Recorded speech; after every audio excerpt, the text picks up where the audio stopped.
maldad no nace de la nada, crece en silencio. A lo largo de la historia, han existido crímenes tan perturbadores que desafían toda lógica humana. Casos donde el horror no solo se cuenta, se siente. Donde cada detalle deja una marca imposible de borrar. Este es el inicio de un recorrido por algunos de los casos más macabros registrados. Historias reales. Oscuras. Inquietantes. Historias que comenzaron como algo aparentemente normal y terminaron en pesadilla. Todo empieza en el siglo XIX. En una época donde la ciencia apenas comenzaba a desarrollarse y las ciudades crecían rápidamente, también lo hacía algo más, algo invisible. El crimen organizado. La violencia sin explicación. Y, sobre todo, el surgimiento de las mentes más perturbadas que la humanidad haya conocido. Uno de los primeros casos que estremeció al mundo ocurrió en el año 1888. En las calles húmedas y oscuras de Londres, un asesino comenzó a acechar en silencio. Sus víctimas, mujeres vulnerables. Su método brutal, preciso, casi quirúrgico. La prensa lo bautizó con un nombre que aún hoy genera escalofríos: el Destripador. Durante meses, la ciudad vivió paralizada por el miedo. Los asesinatos seguían un patrón, pero el asesino jamás fue capturado. Nunca hubo un rostro. Nunca hubo una respuesta. Solo quedaron las preguntas y el terror. Pero ese no sería el único caso. A medida que avanzaba el tiempo, los crímenes se volvían más complejos, más fríos, más calculados. En el año 1932, en Estados Unidos, ocurrió un crimen que sacudió a toda una nación. El secuestro de un niño. El hijo de una de las figuras más reconocidas del momento. Lo que parecía un simple rescate pronto se transformó en tragedia. El cuerpo del pequeño fue encontrado semanas después. El país entero quedó paralizado. Por primera vez, el miedo no estaba solo en las calles, estaba dentro de los hogares. La idea de que alguien pudiera entrar en tu vida, arrebatar lo más preciado y desaparecer, cambió para siempre la percepción de seguridad.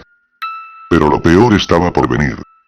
Décadas más tarde, durante los años 1970, el perfil del criminal cambió radicalmente. Ya no eran impulsivos. Ya no actuaban por desesperación. Ahora planificaban. Estudiaban. Observaban. Nacía un nuevo tipo de horror: el asesino serial moderno. Individuos capaces de llevar una vida completamente normal mientras ocultaban una oscuridad inimaginable. Trabajaban, tenían amigos, incluso familias. Y sin embargo, detrás de esa fachada, se escondían patrones de violencia repetitiva, rituales perturbadores y una ausencia total de empatía. Casos comenzaron a aparecer en distintos puntos del mundo. Algunos fueron capturados. Otros nunca. Las investigaciones revelaron algo aún más inquietante: muchos de estos criminales no encajaban en el estereotipo del monstruo. No eran fácilmente identificables. Podían ser cualquiera. Un vecino. Un compañero de trabajo. Alguien que sonríe mientras oculta algo indescriptible. Durante esta época, también surgieron nuevas técnicas de investigación. El análisis del comportamiento. La creación de perfiles psicológicos. El intento desesperado de comprender lo incomprensible. Pero incluso con todos esos avances, muchos casos quedaron sin resolver. Archivos cerrados. Pruebas insuficientes. Historias incompletas. Y familias que nunca obtuvieron respuestas. Sin embargo, entre todos estos casos, hay algo en común. Todos comenzaron de la misma manera. Con una decisión. Un momento.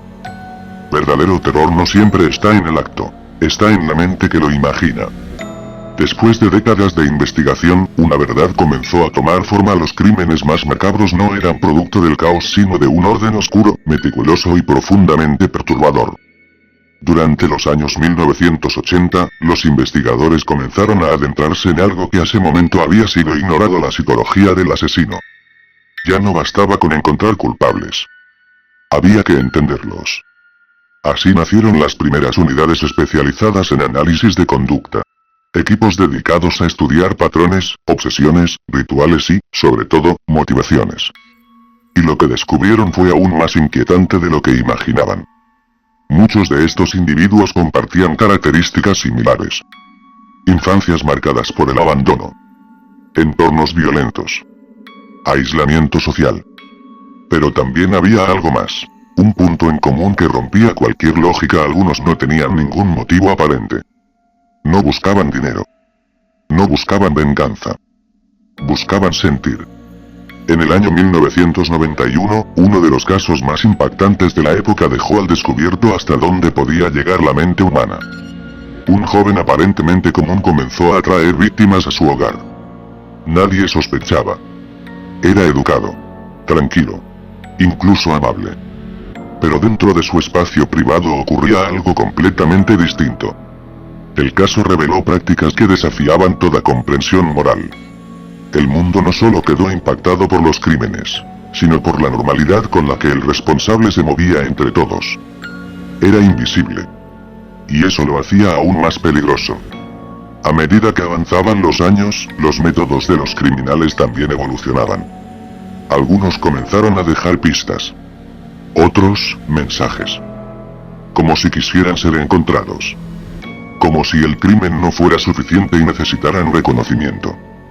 Durante los años 2000, la tecnología cambió las reglas del juego. Las cámaras de seguridad. El ARM. El rastreo digital. Todo parecía indicar que los criminales ya no podrían escapar. Pero ocurrió lo contrario. Los casos se volvieron más complejos. Más sofisticados. Y en algunos casos más crueles. Aparecieron crímenes que no buscaban ocultarse, sino impactar.